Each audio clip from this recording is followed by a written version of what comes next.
दोस्तों नमस्कार। गधे और गीदड़ की कहानी। धोबी का एक गधा था। वो दिन भर कपड़ों के गट्ठर से इधर उधर करने में लगा रहता था।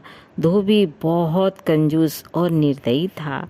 वो अपने गधे के लिए चारे का प्रबंध तक नहीं करता, बस रात को चरने के लिए खुला छोड़ देता था। निकट में कोई चारागाह भी नहीं था। शरीर से गधा बहुत कमजोर हो गया था। एक रात उस गधे की मुलाकात एक गीदड़ से हुई। गीदड़ ने उस गधे से पूछा, महाशय आप इतने कमजोर क्यों हैं? गधे ने दुखी स्वर से बताया, मुझे दिन भर काम करना पड़ता है, खाने को कुछ नहीं दिया जाता, रात को इधर उधर मुंह मारना पड़ता है। गीदड़ बोला, अब समझो, अब आपकी भूखमरी के दिन गए। यहाँ पास में ही सब्जियों का एक बहुत बड़ा बाग है। वहाँ तरह तरह की सब्जियाँ उगी हैं। खीरे, ककड़ी, गाजर, मूली, शलजम और बैंगनों की बहार है। मैंने बाग तोड़कर एक जगह अंदर घुसने का एक रास्ता बना रखा है।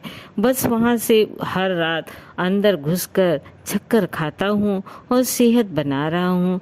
तुम भी मेरे साथ आया करो। लार टपकाता गधा गीदड़ के साथ मिल गया। बाग में घुसकर गधे ने महीनों के बाद पहली बार भरपेट खाना खाया। दोनों रात भर बाग में रहे और सुबह होने से पहले गीदड़ जंगल में चला गया और गधा अपने धोबी के पास आ गया। उसके बाद दोनों रात को रोज उस जगह मिलते, बाग में घुसते और जी भर कर खाते। धीरे धीरे गधे का शरीर भरने लगा, उसके बालों में चमक आने लगी और चाल में मस्ती आ गई। गधा भुखमरी के दिन बिल्कुल भूल गया। एक रात खूब खाने के बाद गधे की तबीयत अच्छी तरह हरी हो गई। वो झूमने लगा और अपना मुंह उठाकर कान फड़फड़ाने लगा। गीदड़ ने चिंतित होकर पूछा, मित्र ये क्या कर रहे हो? तुम्हारी तबीयत तो ठीक है? गधा आंखें बंद करके मस्त स्वर में बोला, मेरा गाने का दिल कर रहा है। अच्छा भोजन करने के बाद गाना चाहिए। सोच रहा हूँ कि जोर जोर से गाना गाऊं। गीदड़ ने तुरंत चेतावनी देकर कहा, ना ना, ऐसा न करना गधे भाई। गाने बजाने के चक्कर में मत चलाओ। ये मत भूलो कि हम दोनों यहाँ चोरी कर रहे हैं। मुसीबत को नेता मत दो। गधे ने टेढ़ी मेढ़ी नज़र से गीदड़ को देखा और बोला, गीदड़ भाई तुम जंगली के जंगली रहे, संगीत के बारे में तुम क्या जानो? गीदड़ ने हाथ जोड़कर कहा, मैं संगीत के बारे में कुछ नहीं जानता, बस अपनी जान बचाना जानता हूँ। तुम अपना बेसुरा गाना गाने की जिद छोड़ो, उसी में हम दोनों की भलाई है। गधे ने गीदड़ की बात का बुरा मानकर हवा में दुलत्ती चलाई और शिकायत करने लगा और बोला, तुमने मेरे गाने को बेसुरा कहकर मेरी बेइज्जती की है। हम गधे शुद्ध शुद्ध शास्त्रीय लय में रहते हैं, वो मूर्खों की समझ में नहीं आ सकता। गीदड़ बोला, गधे भाई मैं मूर्ख जंगली ही सही, पर एक मित्र के नाते मेरी सलाह मानो।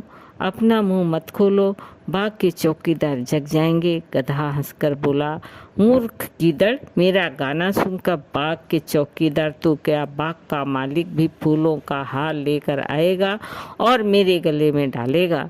गीदड़ ने चतुराई से काम लिया और हाथ जोड़कर बोला, गधा भाई मुझे अपनी गलती का एहसास हो गया। तुम महान गायक हो, मगर मूर्ख गीदड़ भी तुम्हारे गले में डालने के लिए फूलों की माला लाना चाहता हूँ। मेरे जाने के 10 मिनट बाद ही तुम गाना शुरू करना, ताकि मैं गाना खत्म होते ही फूल माला लेकर लौट सकूं। गधे ने गर्व से सहमत से सिर हिलाया। गीदड़ वहाँ से सीधा जंगल की ओर भागा। गधे ने उसके जाने के कुछ समय बाद मस्त होकर रेहकना शुरू किया।